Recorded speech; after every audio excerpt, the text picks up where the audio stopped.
प्रदर्शन कर रहे हैं वो लोग नासमझ हैं, उनको समझ नहीं है, ठीक है। और प्रधानमंत्री के बारे में इस तरीके का शब्द का प्रयोग नहीं करना चाहिए। प्रधानमंत्री हैं क्योंकि एक ओहदे पे हैं, एक पोस्ट पे हैं, तो उनके लिए इस तरीके का शब्द का चयन नहीं करना चाहिए। जो जेएनयू का हवाला दे रहे हैं, अनपढ़ गंवार टाइप के जो जिस तरह का भाषा का शैली का प्रयोग कर रहे हैं, इस तरह का भाषा का शैली का प्रयोग ना करें। आतंकवादी गतिविधियों में भी बहुत पढ़े लिखे लोग, उच्च शिक्षा प्राप्त लोग भी, उनके भी तार जुड़ रहे हैं, तो काफ़ी चिंताजनक विषय है। सुप्रीम कोर्ट में उमर खालिद और शर्जील इमाम की जमानत याचिका खारिज होने के बाद जेएनयू में कब्र खुदेगी के नारे लगे। पीएम नरेंद्र मोदी और अमित शाह के खिलाफ। उसके बाद अब सियासत गर्म हो गई है। लालू के लाल तेज प्रताप यादव का बड़ा बयान सामने आया है। वहीं दूसरी तरफ बिहार सरकार में मंत्री और उपेंद्र कुशवाहा के बेटे दीपक प्रकाश ने भी नसीहत दी है। नमस्कार, दर्श न्यूज़ देख रहे हैं आप, मैं हूं अनुराग। बड़ी खबर निकलकर सामने आई है। जिस तरह से कल जमानत याचिका सुप्रीम कोर्ट में खारिज हो गई खालिद, उमर और शर्जील इमाम की। दरअसल दंगा के केस में इन्होंने जो सुप्रीम कोर्ट में याचिका दायर की थी जमानत की, लेकिन जमानत की याचिका को सुप्रीम कोर्ट ने खारिज कर दिया। उसके बाद सियासत तेज है। जेएनयू में नारे लगे देर रात, और जो कब्र खुदेगी जैसे भड़काऊ नारे लगाए गए। उसके बाद सियासत और भी गर्मा गई है। पीएम नरेंद्र मोदी और अमित शाह केंद्रीय गृह मंत्री जो हैं, उन्हें निशाने पर लिया छात्रों ने। और उसके बाद अब जो है सामने आए हैं तेज प्रताप यादव, लालू यादव के बड़े बेटे, जो अब अलग राह पकड़ चुके हैं। जेजेडी बना ली है उन्होंने एक कड़ी प्रतिक्रिया दी है और कहा है कि पीएम नरेंद्र मोदी के खिलाफ जिस तरह की बयानबाजी की गई है, चाहे नारेबाजी की गई है, वो बिल्कुल भी गलत है। क्या कह रहे हैं तेज प्रताप यादव, सुन लीजिए आप। स्टूडेंट लोग प्रदर्शन कर रहे हैं वो लोग नासमझ हैं, उनको समझ नहीं है, ठीक है। और प्रधानमंत्री के बारे में इस तरीके का शब्द का प्रयोग नहीं करना चाहिए। और प्रधानमंत्री हैं क्योंकि एक ओहदे पे हैं, एक पोस्ट पे हैं, तो उनके लिए इस तरीके का शब्द का चयन नहीं करना चाहिए। और हम तो चाहेंगे कि ऐसे स्टूडेंट, ऐसे छात्र के जो नासमझ हैं, जो जेएनयू का हवाला दे रहे हैं, अनपढ़ गंवार टाइप के जो जिस तरह का भाषा का शैली का प्रयोग कर रहे हैं, इस तरह का भाषा का शैली का प्रयोग ना करें। अगर क्योंकि आगे का देश का भविष्य है, युवा नौजवान जो है, इसलिए प्रधानमंत्री के लिए इस तरीके का भाषा का प्रयोग नहीं है। जो कार्रवाई चल रहा है वो कार्रवाई चल रहा है, वो सरकार देख रहा है।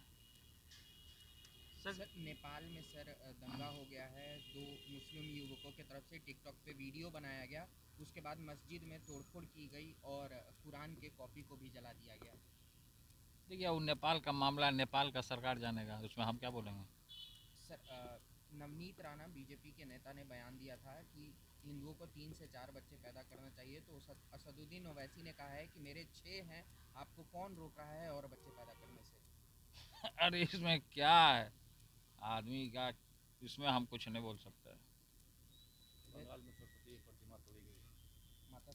माँ सरस्वती प्रतिमा तोड़ दी गई है सर बंगाल में। सर कुछ असामयिक तत्वों ने तोड़ा है उसको। नहीं तो जो भी तोड़ा उसके ऊपर कार्रवाई होना चाहिए। किसी भी धर्म को छेड़छाड़ नहीं करना चाहिए, चाहे हिंदू हो मुसलमान हो। तो सुना आपने कि तेज प्रताप यादव कह रहे हैं कि जो नारेबाजी की गई है छात्रों के द्वारा देश के प्रधानमंत्री के खिलाफ, वो बिल्कुल गलत है। तेज प्रताप यादव पूरी तरह से प्रधानमंत्री और गृह मंत्री अमित शाह के साथ खड़े हो गए हैं और कह रहे हैं कि जो छात्रों ने नारेबाजी की है बिल्कुल गलत है। छात्रों को पढ़ना लिखना चाहिए, न कि सियासत करनी चाहिए, और इस तरह की नारेबाजी नहीं करनी चाहिए। देश के बड़े पद पर हैं, प्रधानमंत्री हैं, देश के गार्जियन हैं, तो ऐसे में उनके खिलाफ जो है इस तरह की नारेबाजी बिल्कुल गलत है। तेज प्रताप यादव पूरी तरह से समर्थन में खड़े हैं मोदी और शाह के। तो दूसरी तरफ एक और सियासत में जो हैं, जो बेटे हैं बड़े नेता के, उपेंद्र कुशवाहा के, मंत्री भी हैं बिहार सरकार में। हालांकि मंत्री बनने पर विवाद भी उनके काफ़ी हुआ, लेकिन दीपक प्रकाश जो पंचायती राज मंत्री हैं बिहार सरकार के, उन्होंने भी इस मामले पर अपनी बड़ी प्रतिक्रिया दी है। क्या कह रहे हैं दीपक प्रकाश, वो भी सुन लीजिए आप। जेएनयू में सर फिर से एक बार नारे लगे हुए हैं और कहा गया है कि मोदी शाह के भी कब्र खुदेगी। देखिए, जिस तरीके की राष्ट्र विरोधी गतिविधियां होती हैं, खासकर ऐसे शिक्षण संस्थान में चिंता का विषय है। पहले भी थोड़े समय पहले देखने को मिला है कि आतंकवादी गतिविधियों में भी बहुत पढ़े लिखे लोग, उच्च शिक्षा प्राप्त लोग भी, उनके भी तार जुड़ रहे हैं, तो काफ़ी चिंताजनक विषय है और इंटरनल सिक्योरिटी से भी जुड़ा हुआ है। हम सबों को, खासकर युवाओं को, राष्ट्र के प्रति अपनी जिम्मेदारी का एहसास होना चाहिए और राष्ट्र प्रेम की भावना सर्वोपरि होनी चाहिए। सर, बंगाल में जो एफआईआर चल रहा है उसको लेके ममता बनर्जी ने कहा है कि केंद्र सरकार के इशारों पे वो डिलीट किया जा रहा है और हम इसे बर्दाश्त नहीं करने वाले। नहीं, देखिए, जो एसआईआर चल रहा है उसमें कहीं भी किसी को आपत्ति होती है तो उसके लिए प्रोसेस डिफाइंड है। किन्हीं का नाम अगर कटता है, अगर आपत्ति है तो वो आपत्ति दर्ज करा सकते हैं, उसके लिए फिर जांच होगी और अगर सही उनकी बात है तो नाम जोड़ा जाएगा। इसको बेकार का पॉलिटिसाइज कर रहे हैं। बिहार में भी पॉलिटिसाइज करने का कोशिश किए थे। बिहार की जनता ने जवाब दिया चुनाव में, एसआईआर कोई मुद्दा नहीं बन पाया। वहाँ भी बंगाल में भी यही उदाहरण फिर से दोहराया जाएगा। टीएमसी सांसद का कहना है कि बिहार के बिहारी भले जेडीयू और बीजेपी के साथ है, लेकिन बंगाल में बिहारी जो है टीएमसी के साथ है। नहीं, देखिए, कोई भी व्यक्ति इस प्रकार से देश में और बिहार में खासकर डबल इंजन की सरकार चल रही है, जिस प्रकार से विकास की धारा बह रही है माननीय प्रधानमंत्री जी के नेतृत्व में, माननीय मुख्यमंत्री जी बिहार के नेतृत्व में, बाकी जगहों पे भी बिहार के अलावा बंगाल का अगर आप उदाहरण देखते हैं तो पिछले कुछ दशकों में बंगाल आर्थिक रूप से काफ़ी पिछड़ गया है। बंगाल के भी लोग एक बार फिर से विकास की मुख्य धारा के साथ जुड़ना चाहते हैं।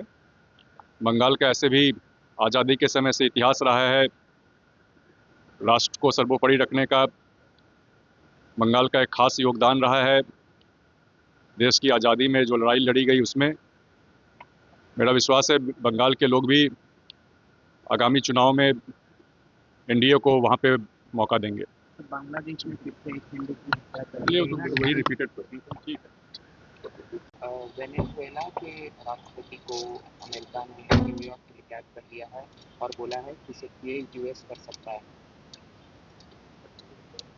देखिए, जिस प्रकार से वेनेजुएला और उनके राष्ट्रपति को लेकर के जो डेवलपमेंट है, काफ़ी चिंताजनक विषय है। ऐसे मामले में हमारा देश संवेदनशील रहा है। हमारा स्टैंड है, कोई भी देश उसकी सॉवरेनिटी का सम्मान होना चाहिए और इस प्रकार के विषय पे कूटनीतिक रास्ता ही अगर अपनाया जाए तो वो बेहतर होता है। तो सुना आपने कि दीपक प्रकाश भी कह रहे हैं कि जिस तरह से जो छात्रों ने नारेबाजी की है बिल्कुल गलत है, नसीहत देते नजर आ रहे हैं। तो ऐसे में सियासत तेज है और इस बीच जो है बड़े बड़े नेताओं के बेटे, जो फिलहाल सियासत में खुद भी बड़े नेता हैं, वो छात्रों को नसीहत दे रहे हैं। और सबसे बड़ी बात कि तेज प्रताप यादव जो लालू के लाल हैं, वो मोदी और शाह के समर्थन में खुलकर खड़े हैं। बने रहिए दर्शन न्यूज के साथ, तमाम खबरों से आपको अपडेट रखेंगे। फिलहाल के लिए इतना ही, धन्यवाद।